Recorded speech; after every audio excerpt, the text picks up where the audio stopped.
NM GNM में exam में पूछे गए सारे प्रश्नों के सीधा सवाल के जवाब आप चुनेंगे। ठीक है, चलिए। जल तथा घुलनशील लवण के मूल पतियों तक पहुंचने की क्रिया के उत्तक द्वारा संपन्न होती है। इसका आंसर आप लोगों को पता है तो बताइए। जाइलम होगा मित्र बंधु।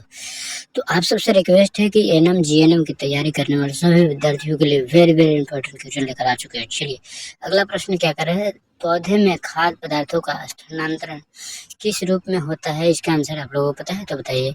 सुक्रोज होगा। ठीक है, चलिए। पौधे में गैसों के आदान प्रदान के लिए जड़ रंध्र होगा। इसका आंसर क्या होगा मित्र बंधु। जल रंध्र होगा। ठीक है तो आप सबसे बताने में बहुत खुशी हो रही है कि आप लोगों को एनएम जीएनएम के एग्जाम पेपर हम लेकर आ चुके हैं प्रीवियस ईयर।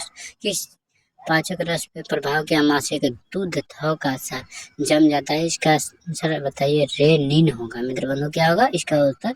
रेनिन होगा। चलिए अगला प्रश्न। मनुष्य में प्रोटीन का पाचन कहाँ से शुरू होता है। इसका आंसर तो आप लोगों को पहले ही से पता होगा। इसका आंसर होगा मित्र बंधु जो मनुष्य में प्रोटीन की पाचन की जो कहाँ से शुरू होता है। इसका आंसर अमाशय होगा। कहाँ होगा। अमाशय होगा। ऑप्शन ए होगा। ठीक है,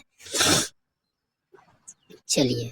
मस्तिष्क का कौन सा भाग शरीर की स्थिति तथा संतुलन का अनुरक्षण करता है। इसका आंसर आप लोग बताइए बिना देर करते हुए।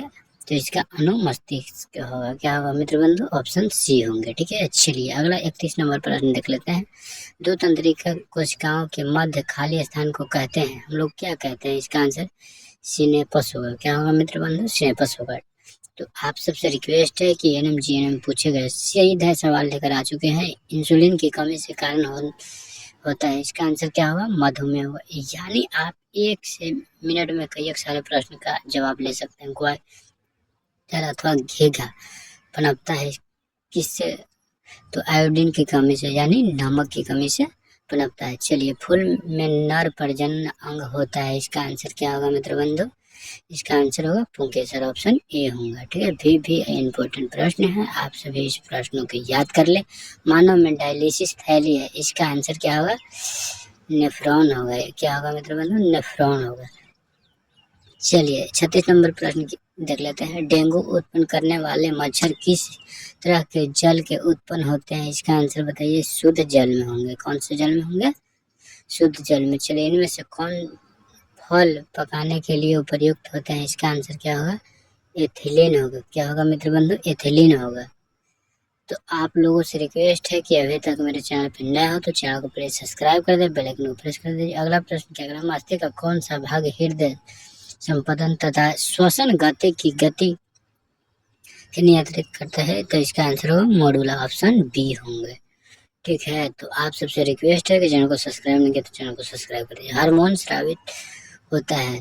तो इसका आंसर क्या होगा मित्र बंधु। इसका आंसर होगा ए अंतस्रावी ग्रंथि से। कौन से। अंतस्रावी ग्रंथि से। 43वें नंबर। 44वें नंबर क्या प्रश्न कह रहा है। हाइड्रा में क्या नहीं पाया जाता है। इसका आंसर बताइए फटाफट से।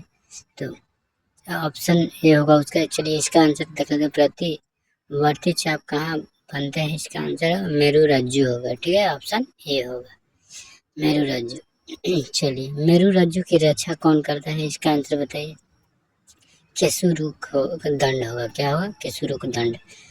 तो आप लोगों से रिक्वेस्ट है कि जो भी विद्यार्थी बंधु वीडियो को देख रहे हैं याद कर ले। चलिए अगला प्रश्न। एडीएच हार्मोन कौन से साबित करता है। इसका आंसर होगा पीयूष में।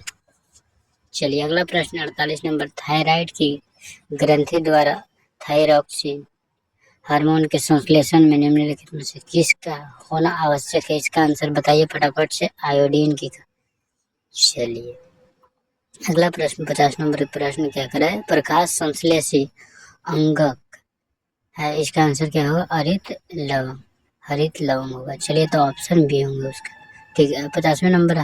कौन सा हार्मोन शुद्ध शर्करा की मात्रा में नियंत्रित करता है। इसका आंसर होगा इंसुलिन होगा। क्या होगा मित्र बंधु। इंसुलिन। तो आज का प्रश्न इतना ही। वीडियो अच्छा लगा तो लाइक करिए, शेयर करिए। आप अपने दोस्तों के पास भी